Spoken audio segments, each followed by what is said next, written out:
All right, so I see that you're wanted out of Bucks, Pennsylvania on a parole violation. Yes, sir, Your Honor. 2 underlying cases. So the fact that he's been on this same fugitive case twice more in your court works both in and against my favor. Before my time in general litigation, there were 2 prior other prosecutors. There we go, flexing the muscle. Well, I'm just one of kidding. them was me. But for the 2 prior ones were dismissed, and he keeps getting arrested on the same warrant, and they keep not picking him up. I had Amy call the... This is going to happen eternally for you, Mr. Ginder, until you go back to Pennsylvania. You will continue to get arrested over and over and over.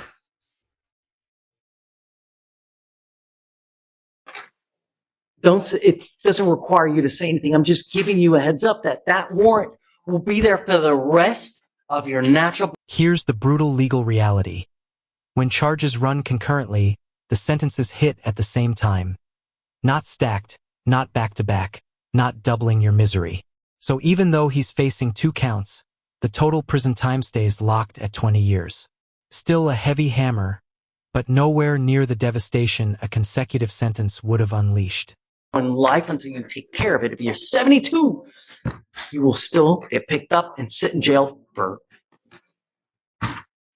How do we go forward? So this is one of those unusual situations. There is no pre-signed waiver, so he has a right to... A parole case? Some states, including ours, they just don't have it in their clause for their parole. But I've had Amy call, and she was only able to reach the supervisor for the deputy that actually handles his specific warrant. But Dave, don't we have enough people in jail, number one? And if they don't care enough to pick them up over and over... So one of them, I was explaining to Ricardo, the first, and I could be wrong, I haven't checked my notes, but one of them might have been around COVID. And so I know a lot of them were picking up. Nobody can fault for that. But the other ones, I don't know. And that's why I'm saying, like, I'm not trying to present anything in court that I don't have. But conversely, he's had considerable amount of time to cure his warrant. And so that's why I said, like, it works for and against me. Is obviously, I don't like them playing games. You want. For me, I would like to get a hold of the supervisor there and figuring out what happened the other times, but we've just been unsuccessful this morning. And that's the issue. I get it. Do you want to perhaps roll it to tomorrow so it gives you enough time? Hey, I'm with you. I know. It's maddening that someone continues to get picked up and they don't care. Either release the hold or come do your job. I mean, really. Because we do have ones where they release it locally, where they teletype that they won't enforce it in certain jurisdictions or just contiguous ones. And so I don't have an answer to present the court. I mean, let's roll it to tomorrow. We're going to try to get to the bottom of it, Mr. Gimbel or Ginder. But regardless, that warrant, until you take care of it, is going to eternally be out there forever and a day. And if you like to continue to get arrested, but at some point it must get tiring, right? Yes, sir. All right, we'll roll it to tomorrow. So let's roll it to tomorrow. I will tell you this, that I mean, I'm I know, and that's where I'm at as well. And so I'll see if I can I'll keep going up the chain until somebody answers. That's all I can do. Yeah, good luck, Day. I know how diligent you are. You know? Hey, Judge. How's it going? How's jail? Not good. I think everybody should go there for 7 days on the first DWI. I think it'll fix a lot of things for a lot of people. You know, and I routinely say this to people, Mr. Fox, is that I would say, I don't know the true statistic, but usually when people go to jail, that one time, most times that one time is scary enough that it's self-correcting and they wise up that they don't ever want to go to a place like that. I mean, it stinks. There's things that you know. So, yeah, I know. There's no air conditioning, but jails are jails. I mean, it's not the Holiday Inn. It's not Club Med. It's not Disneyland. It's happy and the most wonderful place in the entire world, right? But you got to understand is that we have routinely let you out over and over and over. And you make us promises. You tell us you're going to do things. And then we come to find out later on, it's a completely different thing. You have what? 2 open DWIs, right? Is it at least 2, right? It's too good. You're on probation with us. And then you pick up a felony as well. At some point, I have to say when. We can't continue. Sometimes we have to protect people from themselves, their own worst enemy. And I'll tell you, when we first did the TRAS, I told you how reluctant I was to go with the other agreement that you guys had worked out, because I wanted to do SATIP, because usually our clinicians know what's up. They know the right way I understand. to go through things. And you want me to let you out for the holidays, but that really scares me. I just want my bond reduced, sir. Even my wife and we're getting divorced wants me home for Christmas.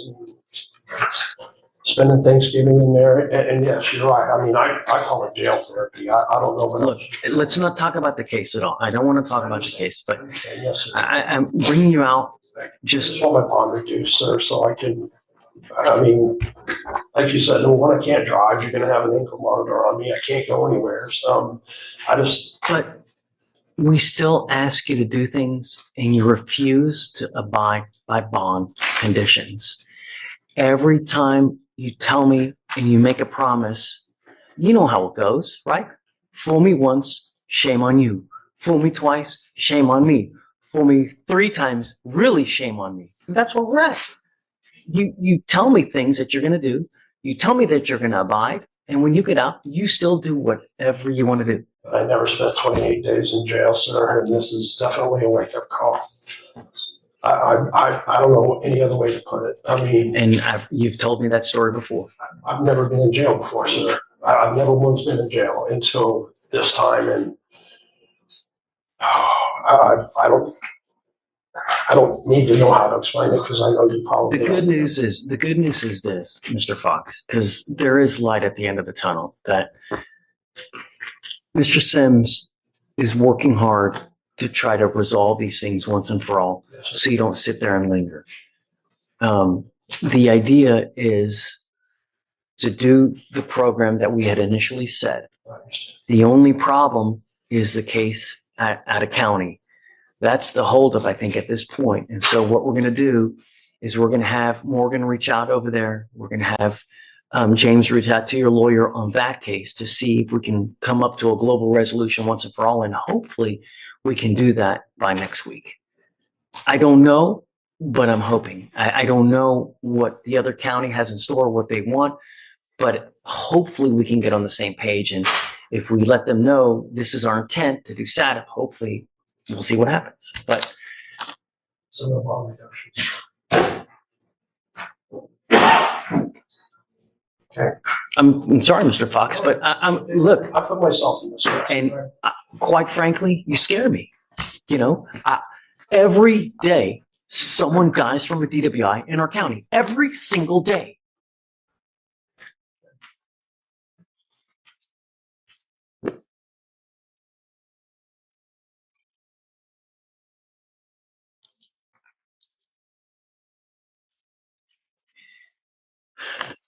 We'll set it for about mid to late next week. Hopefully we can have an answer for you, because like I said, I don't want you to just sit there and just linger. We're going to try to work hard to get this thing closed as quick as possible for you, because the problem is, the idea is to get you help as quick as possible, not to sit there. So we're working hard for you, though. Okay, Mr. Fox, thanks. Thank you, Your Honor. Thank you, Mr. Simpson. Good morning, Mrs. Avalos. Mrs. Avalos, you're charged with assault, bodily injury. You're facing up to a year in jail and or a $4,000 fine. You guys have worked out an agreement. They're offering you an 8-month deferred. Do you know what that is? But he explained to me probation, community service, lots of other things that process you'll have to do. Right. A deferred is a type of probation that if you successfully complete it, you do not end up with a conviction on your record. You can't tell people it was dismissed. It wasn't dismissed. You merely completed the probation successfully, didn't end up with a conviction. What you need to recognize is that you give up almost all rights known by entering into this agreement.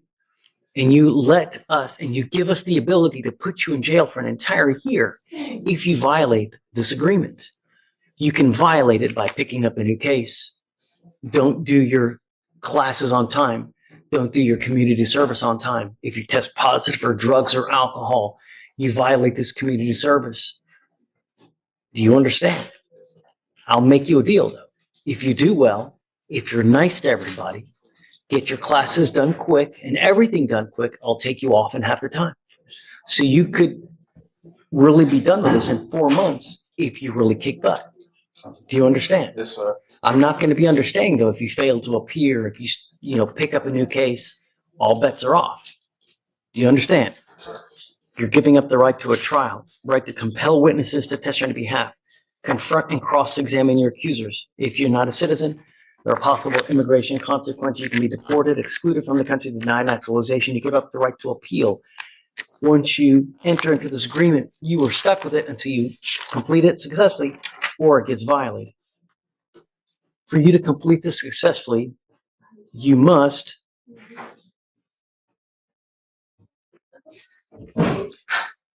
do a thinking for a change class. You must do a 4-hour anger management class. Which thinking for a change did you want? Were you thinking?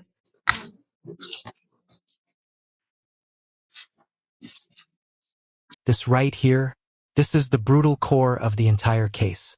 Imagine losing your mother in a violent, senseless, completely preventable way, and then being forced to watch the person partially responsible walk away with a plea deal. No punishment, no sentence, no courtroom speech can even scratch the surface of that kind of devastation. Put yourself in their place for 1 second. How would that rage, that grief, that betrayal feel tearing through you? You must also do 30 hours of community service. Do you have any children, sir? Tell me, how far did you get in school? I just finished my semester last week. In what? What do you mean in what? College or? Oh, in college, yeah. Great job. What are you studying?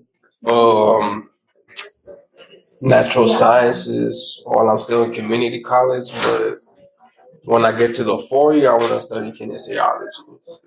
Let me ask you something. Yes, sir. Shh. What do you think this is going to do? Do you think this is going to hurt or help you? I'm a firm believer in consequence. But you need to understand. No matter the perspective of the person who is being, punished or receiving consequence. So I know myself pretty well, and I could say that it's definitely going to be a good stepping stone in regards. Mr. Savalos, what I want you to understand, when you are applying for jobs in the future, people don't know you. Even for you to step into the door, the only thing that people are going to look at, employers, they're going to look at, number one, your record. They're going to want to see who you are. And I'm going to tell you now, the more convictions you pick up, the worse it is for you. All you're doing is making life more difficult. Do you understand? I hope with this, you really take it to heart, because we want to see you succeed. We want to see you be the best person that you can be. But convictions in criminal cases, no matter what happens, people will still use it. And you need to consider it. When you're out in the free world, self-control. Do you understand? I understand. Yes, sir. I remember the last conversation, and I feel like I'm doing pretty well. He still heckles me. He tries to get a rise out of me. They're neighbors, Judge. But You know what? Then it's never going to stop, Mr. I Savalos. understand. You need to be the bigger man. And it sucks. And, in life, Step off the porch. do you think that there are people who mess with me? You know, on a constant basis, on a daily basis, I have people that are always messing with me as well. You know, but I still try to do the best job I can. I do what's in my heart. I do what I think is right. And that's what you need to do as well. Shh. Mr. Savalos, be the better man. You know, if you need to move, if you need to get away, you know, but even if they're still heckling with you, call the cops. Find another way. Don't take matters into your own hands. We don't want to see you fail. All right? Thank you for your concern. Well, we want you to be the best person you can be, really. So you're in college, right? Yes, sir. Okay. Ready the shoulder length. Thank you for a change. No, but my 30 hours of community service, as long as you're in school, I mean, that's great. Just great. Just better yourself. That's what, so So you wait for the community service judge? yeah. I mean, if they're okay with it. We're okay with that. Yes. You know, just look, the idea is that you learn and you don't come back, right? So how old are you, bud? I'm going to waive all your fines and fees. It's never about the money. Just do what you say you're going to do it on time, and make the most of it, all right? Mr. Savalos, how do you plead to the assault? Guilty or not guilty? I'm not going to find you guilty. We'll withhold it for 8 months. Do what you say you're going to do. If you ever have a problem, come back, talk to us. We're here for you. Good luck, man. You know? Thank you very much. So get your stuff done quick. We'll take you off quick, and you're done, all right? All right. I receive word on like when I should start all that. Shatori over there will tell you exactly what you need to do, all right? Okay, man. Bill letter. All right, Mr. Bill letter. You should have told me that. That's easy. So you're charged with driving while intoxicated. You're facing up to 6 months in jail and or a $2,000 fine. You need to understand that you're making a lifetime decision today, and this is a very big one because you're pleading guilty to this offense. It's going to go on your record. Once it's on your record, it's there forever. It's even there after you die. And it's important because when you get into a car in the future, if you start consuming alcohol, if you do before you get into a car, you get pulled over. All officers do is they look at your criminal history. They look at how you are. What do you think is going to happen if they smell alcohol and they look at this? Probably not going to go well. So if I were you, I would never get in a car, even if you've had a sip of alcohol, because it's a humongous and it's just a big financial risk. Do you understand? Yes, sir, I did. You also give up a lot of rights by entering this agreement today. You give up the right to a trial, right to compel witnesses to testify on your behalf, confront and cross-examine your accusers if you're not a citizen. There are possible immigration consequences. You can be deported, excluded from the country, denied naturalization. You give up the right to appeal. Like I said, once you plead guilty, there's no turning back. Is this what you want to do? Yes, sir. How do you plead to the offense of driving while intoxicated? Guilty or not guilty? The other thing I want you to understand. Hold up. Did you catch that? He's only 18, and he's staring down 2 brutal 20-year sentences for something he didn't physically do. But the law doesn't care about technicalities. In the eyes of the system, running from police set the deadly chain reaction in motion, and that makes him responsible. No excuses, no escape. So what do you think? Justice served or punishment pushed way too far? Drop your take below. And Mr. Bill Letter is that, you know, DWI is big business. When you plead guilty to a DWI, there's a $3,000 surcharge that DPS hits you. If you don't pay it, you don't get a license until you do. There's also court costs to the tune of around $500. I will do you a favor and I will waive them. But I want you to understand that if you come back a second DWI, you're looking at around $6,000 in surcharges. $6,000. Not to mention court costs. You could look forward to around $7,000 in fines and fees. You understand? Yes, sir. Literally, one button on your phone, $50, anywhere you want to go in this city. Uber. That's what I'm trying to say. It's extremely easy. They'll come pick you up no matter where you want to go. Do you understand? Yes, sir. I'll find you guilty. I'm going to sentence you to 3 days in jail. I will give you credit for the 1 day that you've done. I am going to suspend your license for 90 days. Can we get a loss credit?